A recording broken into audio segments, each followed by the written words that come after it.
Ma toon siia algusse ühe näite kõnest. Ma tahan täna rääkida teile, mida me teeme küberkuritegevuse osakonnas. Hääl võib väga lihtsalt murduda.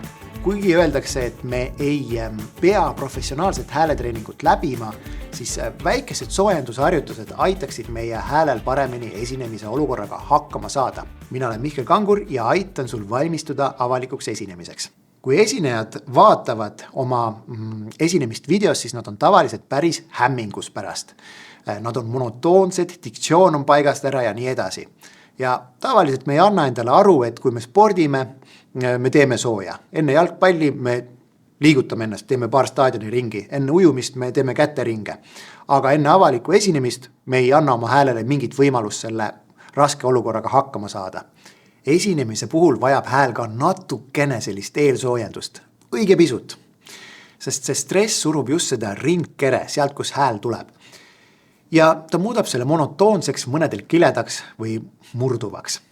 Ja mida siis teha? No enamik inimesi ei taha neid hääleharjutusi teha, sest need on päris tobedad. Kes tahaks teha niimoodi? Ilmselt mitte keegi. Aga on üks asi, mida me siiski peaksime tegema. Ja see on hingamine. Sest õige hingamine, kõhu hingamine või diafragma või kuidas iganes seda kutsutakse, on päris raske ülesanne. Ma olen märganud, et kui inimesed teadlikult hingavad, siis nad hakkavad ennast kuidagi juhtima niimoodi, et nad hakkavad hoopis vastupidiselt normaalsele hingamisele hingama. Mida see tähendab? Nad arvavad, et kui nad peavad sisse hingama, siis nad hingavad niimoodi. Üles ringkerre.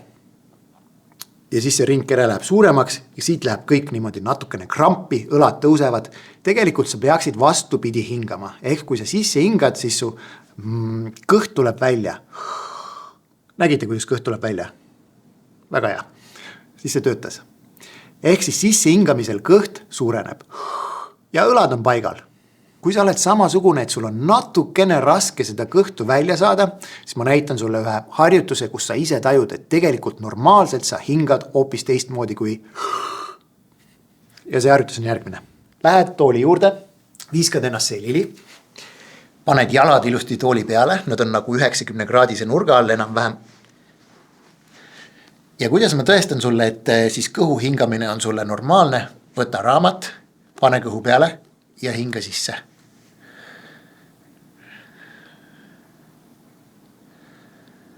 Ja nüüd sa näed, et see raamat liigub. Kui sa hingad nii, et see õhk sinna kõhtu ei jõua, on su häälel märksa suurem koormus. Ja see kõhu hingamine nõuab natukene harjutamist. Aga vaatame nüüd edasi. Avalikule esinemisel on selline väike nüansi juures, et sa kasutad palju rohkem õhku kui tavalisel vestlusel. Ja see tähendab seda, et me peame natukene seda õhuruumi laiendama.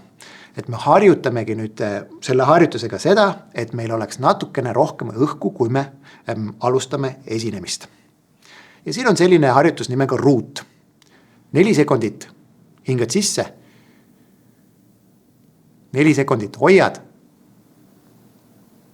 4 sekundit hingad välja.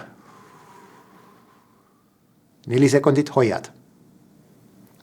Ja siis tee 4 tsüklit niimoodi järjest. Ja kuskil 4. tsükli juures, ringi juures sa tunned, et esiteks ma rahunesin natuke maha. Teiseks, ma võtan enne rääkimist õhku sisse.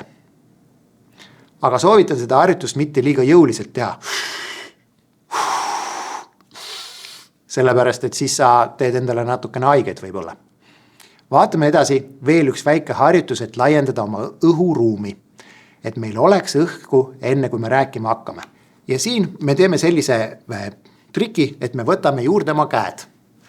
Kui me tõstame käed üles, siis hingame sisse. Laseme käed alla, hingame tähega välja. Nüüd me tahame laiendada natuke oma õhuruumi, siis me teeme nii. Ja hingame välja. Tahame veel laiendada. Ja hingame välja.